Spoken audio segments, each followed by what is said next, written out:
ക്രൂരമായ ഒരു സംഭവം നടന്നു കഴിഞ്ഞു കഴിഞ്ഞാൽ പിടിക്കണം. വേറെ ഒരു, അതായത് കേരളത്തിലെ നല്ല ഇന്ത്യയിലെ ഒരു പെൺകുട്ടിക്ക് പോലും ഇത് വരരുത്.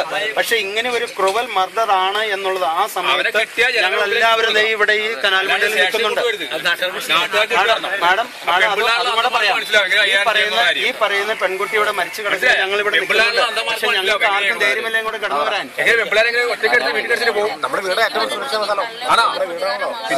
തള്ളയോടുള്ള പ്രതികാരമല്ലാതെ, തള്ളയോട് ആർക്കാ പ്രതികാരം? ചേച്ചി അങ്ങനെ പറയില്ല. തള്ളയോടുള്ള പ്രതികാരം ആർക്കാ? തള്ളയോടുള്ള പ്രതികാരമല്ലാതെ അത് പ്രതികാരമാണോ? പേടിച്ചിട്ടാ. അതും കൂടെ മനസ്സിലാക്കുക. പേടിച്ചിട്ടാ. ചേച്ചി അങ്ങനെ പറയില്ലേ? തള്ളയോടുള്ള പ്രതികാരം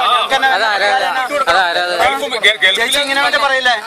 എന്നത് തള്ളയോട് പ്രതികാരം ഞങ്ങൾക്ക് എന്നാ പ്രതികാരം എന്നാ? ചേച്ചി അങ്ങനെ വേണ്ടി പറയില്ലേ? എന്താ അല്ല, വാക്കുകൾ സംസാരിക്കുന്നത് സൂക്ഷിച്ച് വേണം. നമ്മളതിനെ വൈകാരികമായിട്ട് കാണല്ലേ? അതല്ല വൈകാരികമാവും.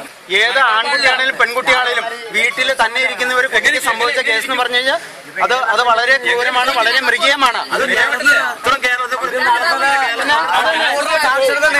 നമ്മുടെ നാട്ടിലെ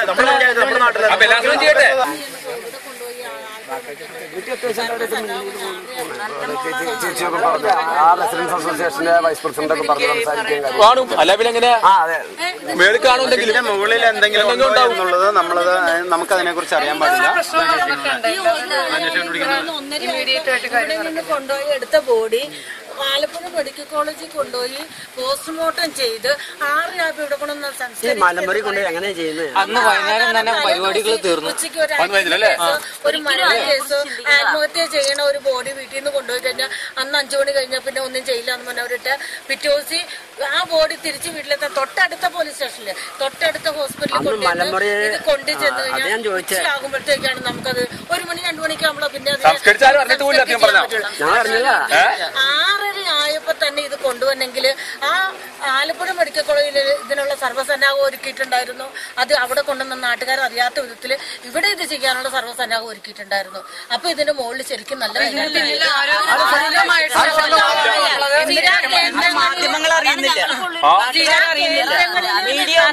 പിടിക്കാൻ പരുവത്തിനുള്ള ഭരണസിരാ കേന്ദ്രങ്ങളിൽ പിടിക്കാൻ പരുവത്തിനുള്ള ശക്തമായ ഉന്നതമായ കൈ ഇതിന്റെ പിന്നിലുണ്ട്. ഏതോ സ്പീഡായിട്ട് ഈ കാര്യം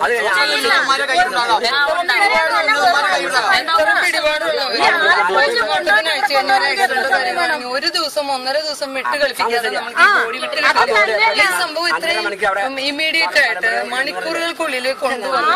ഇതും കഴിഞ്ഞു, ദഹിപ്പിക്കലും കഴിഞ്ഞു. ഹിന്ദു നിങ്ങളുടെ മതവിശ്വാസ പ്രകാരം മുതിർന്നവര് ജീവിച്ചിരിപ്പുണ്ടെങ്കിൽ ഇത് ദഹിപ്പിക്കില്ല എന്നുള്ളതാണ് മറ്റൊരു സത്യം. ഇതും വിട്ട് അന്ന് തന്നെ ഈ ചെറുപ്പപ്രായമുള്ള ഈ പെൺകുട്ടിയെ ദഹിപ്പിക്കൽ വരെ കഴിഞ്ഞു എന്ന് പറയുകയാണെങ്കിൽ അതിനുള്ളിൽ എന്തോ ഒരു സംഭവം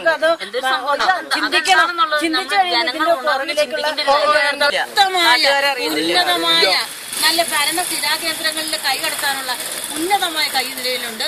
അത് ഇതൊന്നും പുറത്തു വരാത്ത വിധത്തിൽ ഇവര് കത്തിച്ചു കളഞ്ഞു. അത് അപ്പൊ തന്നെ കത്തിച്ചു കളഞ്ഞു. ആ കത്തിക്കണ കൊടുത്തി ആ സാധനങ്ങളൊക്കെ കൂടി കൊണ്ടുപോയി ഇട്ട് കത്തിച്ചു കളഞ്ഞാൽ കുഴപ്പമില്ലല്ലോ. തെളിവില്ല. നാട്ടുകാരോടുള്ള ഒരു അപേക്ഷ, നിങ്ങളിത് സജിൻ ബാബു റിപ്പോർട്ടറിലെ സജിൻ ബാബുവിന്റെ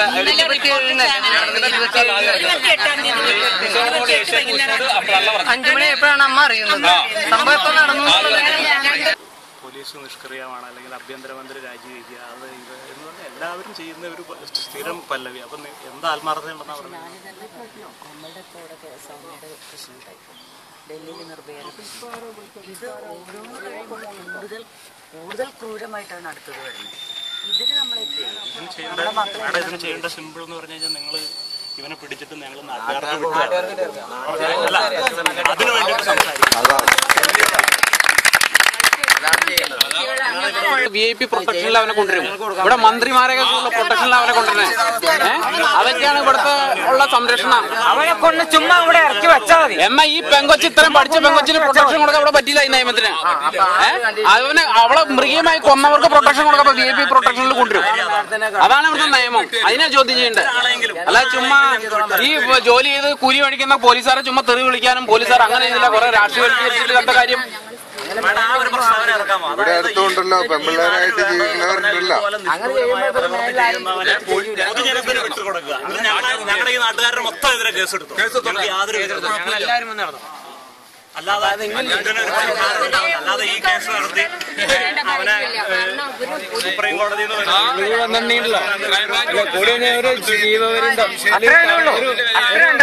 അവനെ ചുമ്മാ കൊണ്ടില്ല ഇവിടെ ഇറക്കി നിർത്തിയാൽ മതി.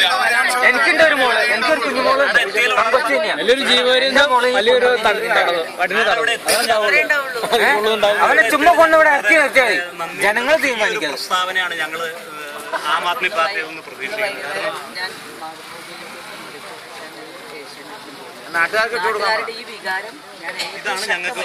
ഇതാണ് ഞങ്ങൾക്ക് അറിയിക്കേണ്ടത്. അതുപോലെ പോലീസിനെ കുറ്റം പറയുന്നു നിർത്തുകയും ചെയ്യും. അപേക്ഷയായിട്ട് സ്വീകരിക്കണം. കാരണം അവര് ഇതുപോലെ കഷ്ടപ്പെടണം. ഒരാൾക്ക് പോലും പറ്റിയിട്ടില്ല. ശരിക്കും എന്തുകൊണ്ടാണ് എന്തെങ്കിലും പ്രശ്നങ്ങളൊക്കെ ഉണ്ടാവാതിരിക്കാം. അതിന് വേണ്ടിയിട്ടാണ് ഞങ്ങൾക്ക് കുട്ടികളുണ്ടല്ലോ, പെൺകുട്ടികൾ, ഞങ്ങൾ എന്ത് വിശ്വസിച്ചിരിക്കും. ഇവിടെ എന്ത് ചെയ്താലും അവന് രക്ഷപ്പെടാൻ പല വഴികളുണ്ട്. അടുത്ത മന്ത്രിയാലും കൊടുത്തില്ലേ? സ്ത്രീകൾ വീട്ടിൽ പോലും ഒരു പുരുഷന്മാരും അങ്ങനെയുള്ളവരല്ല. ഇപ്പൊ ഇത് മാഡത്തിനോട് പറഞ്ഞാന്ന് പറയട്ടെ, ഇവിടെ ഒരുപാട് നേതാക്കന്മാർ വന്നു, ഞങ്ങൾ കണ്ടോണ്ട് ഞങ്ങൾ ആരോടും സംസാരിക്കാൻ പറ്റില്ല. അവരുടെ വിജയം അല്പമെങ്കിലും അതൊരു ഉൾക്കൊള്ളൂ എന്നുള്ള ഒരു അല്ല, ഇവിടെ വന്ന നേതാക്കന്മാർക്ക് ജനങ്ങളോട് സംസാരിക്കാൻ നേരമില്ല. ആരെങ്കിലും വന്നു ചോദിച്ചോ? ഇവിടെ വന്നു കഴിഞ്ഞാൽ 10 വോട്ട് അതാണ് അവര് നോക്കുന്നത്. കിട്ടിയത് ലോട്ടറി. ഇങ്ങനെ ഒരു സംഭവം പോസ്റ്റ്മോർട്ടം ചെയ്ത് കിട്ടുകയും അത് അപ്പൊ തന്നെ കരിച്ചു കളയാനുള്ള ഒരു സംവിധാനം ചെയ്യുകയും ഒരിക്കലും ഇല്ല. 1-2 മണിക്കോ 3 മണിക്കോ ഉണ്ടായിരുന്നു. അതുപോലെയുള്ള ഒരു സംഭവം നടന്നിട്ട് 5 മണിക്കൂറിനുള്ളിൽ പോസ്റ്റ്മോർട്ടം കഴിഞ്ഞു, ദഹിപ്പിക്കലും കഴിഞ്ഞു, തെളിവില്ലാണ്ടായി. ഇതൊക്കെ ഇതിന്റെ ഉള്ളിൽ എന്തൊക്കെയോ കളികളുണ്ട്. ഇതൊക്കെ പറഞ്ഞില്ല, ഇതൊക്കെ സ്ഥിരം. പിന്നെ അങ്ങനെ പറയുമ്പോൾ ഇതൊക്കെ സ്ഥിരം രാഷ്ട്രീയ ഡയലോഗുകളാണ്. ഇതൊക്കെ ഞങ്ങൾ സ്ഥിരം കേട്ടുമെടുത്ത ഇതൊക്കെ ഞങ്ങൾ മാഡം. ഇപ്പൊ ഞാൻ പറയല്ലേ, എനിക്കും പ്രായപൂർത്തിയായ +2 കഴിഞ്ഞ ഒരു പെൺകുട്ടി ഉള്ളതാ. ഞാൻ പറഞ്ഞത് അല്ല, കേക്ക് അതിനൊരു അപകടം സംഭവിച്ചു കഴിഞ്ഞാൽ നമ്മൾ എന്താ ചെയ്യുന്നത്? പിന്നെ ഇത് വെച്ച് ഈ മീഡിയ ചർച്ചയ്ക്ക് വിട്ടുകൊടുക്കണം. ഇപ്പൊ ഇവിടെ നടക്കുന്നതെന്ന് പറഞ്ഞാൽ ശരിക്കും മാധ്യമ വ്യഭിചാരമാണ് നടക്കുന്നത്. സത്യം പറയട്ടെ, എന്ത് സംഭവിച്ചെന്നറിയുന്ന തെളിവ് വേണം. നമുക്ക് തെളിവുകളോടെ കിടക്കണം. തെളിവ് മാഡം, ഞാൻ ഒരു മാഡത്രയും ബോഡി തെളിവാണ്. മാഡം ഒരു കാര്യം ചോദിക്കട്ടെ. മാഡം പറഞ്ഞാൽ ഇപ്പം ഞങ്ങൾ ഇത്രയും ജനങ്ങൾ ഇവിടെ നിൽക്കുന്നത് ഞങ്ങൾക്ക് വളരെ ഉറപ്പാണ്. ഞങ്ങളുടെ പോലീസ് ഇവിടെ നിന്ന് ശേഖരിക്കാവുന്നതിന്റെ തെളിവിന്റെ ഒരു തുമ്പ് പോലും അവശേഷിക്കാതെ അവർ ശേഖരിച്ചിട്ടുണ്ട്. പിന്നെ ഇതിനകത്ത് വന്നേക്കണ ഞങ്ങൾക്ക് മനസ്സിലായ എന്താണെന്ന് പറഞ്ഞാൽ ഇതൊരു സ്ഥിരം ക്രിമിനൽ കുറ്റവാളി ഒന്നും അല്ലായിരിക്കും. ആരോ ഒരു വ്യക്തമായ പ്ലാനിങ് ഇല്ലാതെ വന്ന് ചെയ്ത ഒരു ഇതായതുകൊണ്ട് പെട്ടെന്ന് ആളെ കണ്ടെത്താൻ അവർ ഇച്ചിരി ബുദ്ധിമുട്ടുന്നത് ആളെ അവർ പൊക്കും. പക്ഷെ ഞങ്ങൾക്ക് വേണ്ടതെന്ന് പറഞ്ഞു കഴിഞ്ഞിട്ടുണ്ടെങ്കിൽ അതോ ആ വിഷയങ്ങളല്ല, ഈ സ്ഥിരമായിട്ടുള്ള ഈ ഒരു സ്റ്റൈലും. കോടതി ചെയ്യേണ്ട ഡ്യൂട്ടി കോടതി ചെയ്യും. നമ്മൾ ചെയ്യേണ്ട ഡ്യൂട്ടി എന്താണെന്നുള്ളത് വളരെ പ്രധാനപ്പെട്ട കാര്യമാണ്. നാട്ടുകാർ ചെയ്യേണ്ട ഡ്യൂട്ടി. കാരണം എന്താ വെച്ചാൽ ഞങ്ങളൊക്കെ പോകും. ഇവിടെ വന്നവരൊക്കെ അവരവരെ ഇത് കഴിഞ്ഞാൽ അവർ പോകും. ഇനിയും അവശേഷിക്കുന്നത് നിങ്ങളാണ്. ഇത് ഒറ്റപ്പെട്ട സംഭവം എന്ന് ഞാൻ വിചാരിക്കുന്നില്ല. റിപ്പീറ്റ് ചെയ്യാം. കാരണം ഇന്ത്യയിൽ ഇപ്പോൾ നിർഭയ റിപ്പീറ്റ് ചെയ്തുകൊണ്ടിരിക്കുകയാണ്. ഒരു റേപ്പിന്റെ ഒരു മോഡൽ കേട്ടാൽ ഉടനെ അടുത്തത് അതേപോലെ ചെയ്യാം. അതിനാണ് ഞങ്ങളൊരു പ്രതിവിധി പറഞ്ഞു മാഡം. ഞങ്ങൾ പറഞ്ഞില്ല, നിങ്ങൾ ഈ എല്ലാവരും ഈ ചാനൽ ചർച്ചയിൽ പങ്കെടുക്കുന്നവർ എന്തുകൊണ്ട് ഈ ഒരു രീതിയിലേക്ക് വരുന്നില്ല? ഒരുത്തനെ ഞങ്ങൾക്ക് വിട്ടുതാണ്. അല്ല, അതിന്റെ ഇത് പറഞ്ഞില്ലേ? അല്ല, അത് സംവിധാനങ്ങൾ എന്നാ മാറുന്നത്? സംവിധാനങ്ങൾ മാറുന്നതെന്ന് പറഞ്ഞാൽ ശക്തമായ നേതൃത്വം ഉണ്ടായി കഴിയുമ്പോഴാണ് സംവിധാനങ്ങൾ മാറ്റിമറിക്കപ്പെടുന്നത്, അല്ലേ? അല്ലാതെ വെറുതെ ഒന്നും മാറില്ല. ഞങ്ങൾ പറഞ്ഞ ഞാനിപ്പോ ഇതേ കാര്യം സാറാ ജോസഫ് എന്ന മാഡം ടി.വിയിൽ പറയുന്നത് ഞാൻ പറയുന്നത് തമ്മിൽ ഒരുപാട് വ്യത്യാസമുണ്ട്. മാഡം പറഞ്ഞു കഴിഞ്ഞിട്ടുണ്ടെങ്കിൽ അതിനെക്കുറിച്ച് പഠിക്കാനും ചിന്തിക്കാനും ഒരുപാട് ആളുകൾ ഉണ്ടാവും. അതുകൊണ്ടാണ് ഇപ്പൊ ഞങ്ങളല്ലെങ്കിൽ ഇവിടെ ആരോടും സംസാരിച്ചില്ലല്ലോ. നമ്മുടെ നാട്ടിലെ നിയമവ്യവസ്ഥയിൽ ജനങ്ങൾക്ക് വിട്ടുകൊടുത്ത ചരിത്രമില്ല. ചരിത്രം മാറണം. അതിനാണല്ലോ നിങ്ങൾ ശ്രമിക്കുന്നത്. ഇപ്പോൾ നിലവിലുള്ള ചരിത്രങ്ങൾ മാറ്റി മറിക്കാനാണല്ലോ ശ്രമിക്കുന്നത്. പഴുതുകൾ, നമ്മുടെ നിയമവ്യവസ്ഥയുടെ പഴുതുകൾ, ജനവിരുദ്ധങ്ങളായിട്ടുള്ള നിലപാടുകൾ, ഇതൊക്കെ മാറണം. ഇതൊക്കെ മാറാതിരിക്കുന്നതിനെ കാരണം നമ്മുടെ പൊളിറ്റീഷ്യൻസ് മനസ്സിലായില്ല. അവർക്ക് അതാത് താല്പര്യങ്ങൾ അതിനകത്തുണ്ട്. നിയമം ജനങ്ങൾക്ക് എതിരായിട്ട് തിരിക്കാൻ അപ്പോഴും ഞങ്ങള് പ്രതീക്ഷിക്കാത്ത ചില വേർഡുകളാണ് നിങ്ങളുടെ ഈ സഹപ്രവർത്തകരിൽ നിന്ന് വരുന്നതെന്ന് പറഞ്ഞു കഴിഞ്ഞിട്ടുണ്ടെങ്കിൽ വരുന്നതെന്ന് പറഞ്ഞു കഴിഞ്ഞാൽ അല്ല ആ മോളുടെ ഇതുകൊണ്ട് പറഞ്ഞായിരിക്കും. പക്ഷെ പെട്ടെന്ന് തന്നെ ഞങ്ങളൊക്കെ അത് നമ്മുടെയൊക്കെ മോളാണ് അല്ലെ. അതുവരെ അങ്ങനെ അല്ലെങ്കിൽ ഇനി അവള് നമ്മുടെ മോളാണ്. ജിഷ എന്ന് പറഞ്ഞ ഒരു അമ്മയുടെ കുട്ടിയല്ല. കേരളത്തിലെ മുഴുവൻ നമ്മുടെ കുട്ടിയായിട്ട് കാണുന്നത്. അതുകൊണ്ടാണല്ലോ ഇത്രയും പേര് ഇവിടെ നിൽക്കുന്നത്. അല്ലെങ്കിൽ ഇപ്പൊ എല്ലാവരും അവരവരുടെ വീട്ടിൽ പോലും നീ ഇങ്ങോട്ടൊന്നും വരാറ് പോലും ജിഷയ്ക്ക് നീതി കിട്ടണമെന്നുള്ള അതുകൊണ്ട് പറഞ്ഞ സ്ഥിരം രാഷ്ട്രീയ പ്രയോഗങ്ങൾ മാറ്റിയിട്ട് നമുക്കൊരു പുതിയതിനു വേണ്ടി തുടക്കം കുറിക്കുക. ഞാൻ രാഷ്ട്രീയക്കാരിയല്ല. അത് കാരണം എനിക്ക് സ്ഥിരം രാഷ്ട്രീയത്തിന്റെ ആവശ്യമില്ല. ഞങ്ങൾക്കൊരു പ്രതീക്ഷ ഉള്ളതുകൊണ്ടാണ് ഞങ്ങൾ ഇത്രയും പറഞ്ഞത്. പിന്നെ ഇനിയോ ഇതൊക്കെ ഞാൻ നിങ്ങളുടെ ഈ വികാരം നാട്ടുകാരുടെ വികാരം ഇതാണെന്നുള്ളത്, പോലീസുകാരുടെ നിങ്ങളുടെ മനോഭാവം ഇതാണെന്നുള്ളത്. ഒരു പക്ഷേ ഞാൻ രാവിലെ എന്നെ വിളിച്ചപ്പോൾ ഞാനും പറഞ്ഞു പോലീസിന്റെ അനാസ്ഥ, മാധ്യമങ്ങളുടെ അനാസ്ഥ, ആരും എന്തുകൊണ്ട് ഞാൻ ജ്യൂസ് അറിഞ്ഞില്ല. അത് നമ്മുടെ ദോഷമാണ്. കാരണം ഇങ്ങനത്തെ ഒരു ക്രൂരമായ സംഭവം നടന്നു കഴിയുമ്പോൾ എത്രയും പെട്ടെന്ന് നീതി കിട്ടണമെന്നാണ് നമ്മുടെ ആഗ്രഹം അല്ലേ. അപ്പൊ അതിന് അലംഭാവം കാണിക്കുന്ന എല്ലാ സംവിധാനങ്ങളെയും അപ്പച്ചിത്ത് പറയാന്നുള്ളതാണ് അപ്പോഴത്തെ ഒരു വികാരം. അതൊരു വികാരത്തിന്റെ പുറത്തുള്ളതാണ്. പക്ഷെ നമ്മൾ ഇത്രയും വികാരം കൊണ്ട് നമുക്കൊന്നും നേടാനായില്ല ഇതുവരെ. ഇനിയിപ്പോ വികാരം മനസ്സിലായല്ലോ, ഞങ്ങൾ പറഞ്ഞപ്പോഴും മനസ്സിലായല്ലോ. അടുത്തോടെ